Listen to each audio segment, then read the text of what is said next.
April 15, 1912. The Toledo News Bee, Toledo, Ohio. Crippled vessel slowly making its way to nearest port in tow of Allen liner. All passengers are transferred. Accident is regarded in shipping world as one of the most remarkable that has occurred in the history of Atlantic navigation. By United Press. Canso, Nova Scotia, April 15.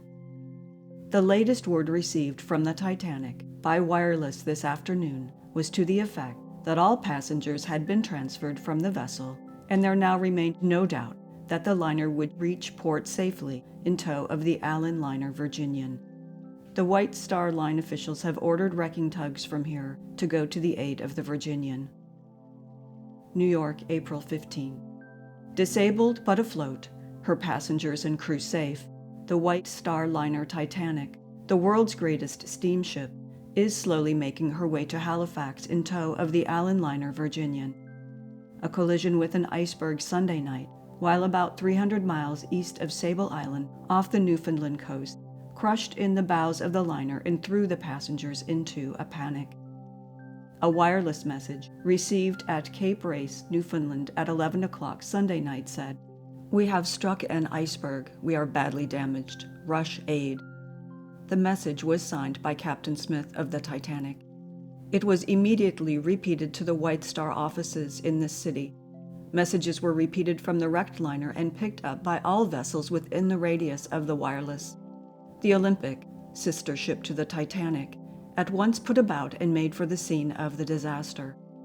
The Virginian of the Allen line, being in a closer position, was sent to the aid of the wrecked vessel. Other liners made every possible effort to reach the ship without delay. At 12:27 Monday morning, communication with the Titanic was lost. Although operators at all coast stations made frantic efforts to reach her, it is believed that the wireless operator on board the Titanic ignored all calls so as not to interfere with the working of his apparatus should he pick up a call from an approaching vessel. This is the explanation given by the White Star Line officials here. At 4:24 o'clock Monday morning, White Star officials gave out the information that the Olympic was in communication with the Titanic and that the vessel was still afloat, although her entire forward structure had been smashed in by the collision. The collision bulkheads closed automatically, and the liner was in no danger of sinking, the message said. At 10 o'clock, Captain H.J. Haddock of the Olympic reported to the company's offices that the Parisian of the Allen line had reached the Titanic and had taken off 5 boatloads of passengers, and the Cunard liner Carpathia had taken 20 boatloads. The Parisian and the Carpathia are standing by the Titanic, and the Baltic was reported as approaching by the Olympic's captain. This information came direct to the local offices of the White Star Line, and Vice President Franklin, in making it public, declared that he, personally, had no doubt but that the Titanic would be safely towed to port.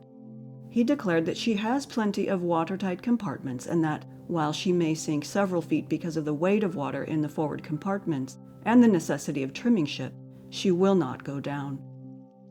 The boats of the Titanic are very large, and they took care of 35 passengers each trip. In accordance with the customs of the sea, women and children were transferred first. About 800 had been taken off when the Olympics captain sent his wireless, according to Franklin's estimates. A second dispatch stated that the Virginian had passed a line to the Titanic and will tow her to Halifax. The passengers taken off to other vessels have to face a second ordeal, as they are to be again transferred to the Baltic of the White Star Line this afternoon. The Baltic will take them to their journey's end in New York, where they are due next Thursday. The Baltic was the vessel which took off passengers of the White Star Liner Republic when she was rammed by the Florida. The disaster to the Titanic was unparalleled in the history of navigation.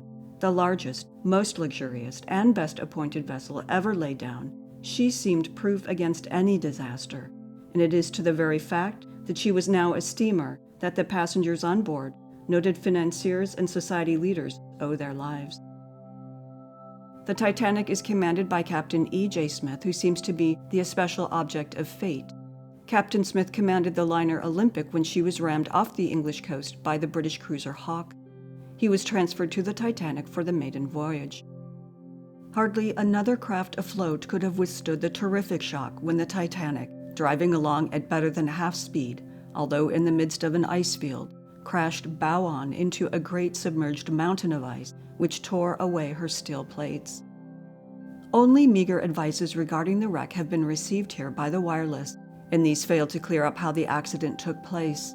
That Captain Smith, Admiral of the White Star's fleet and in command of this latest ocean creation, realized the danger was shown by the immediate appeal for aid. The wireless of the Titanic picked up the Cape Race station and immediate aid was demanded. Hurry, hurry, was the burden of every word that came flashing through the air, but it was plain from the start that the badly needed aid must come from the steamers that were in the immediate vicinity. Finally, word came that the situation on board the Titanic was so serious that the women and children had been placed in the lifeboats and that they were ready to be transshipped should it appear that the steamer was going to sink. Captain Smith told the steamers that were headed toward him that he was working his pumps to capacity and believed he could keep afloat, although the danger was very grave. After this word, all communication with the Titanic and the Virginian was cut off. This was due to atmospheric conditions, although for a time it was feared the liner might have sank so low her motors had been stopped. It developed, however, that there were reserve motors and storage batteries for the wireless, and when this became known, some of the apprehension was relieved. Finally, at 8 o'clock, a brief wireless stating that the Titanic was still afloat and proceeding slowly under her own steam was picked up. There came word that the Cunard liner Carpathia and the Allen liners Parisian and Virginian were standing by, and that the Baltic was coming in fast. Another brief and fragmentary wireless told that the transshipment of the Titanic's passengers had begun. The work of transfer, dangerous at any time, was less hazardous than usual because there was practically no wind and the sea was calm. Many of the passengers carried their most valuable belongings with them, but there was no attempt, so far as could be made out from the meager advices that have been reached here, to move hand baggages.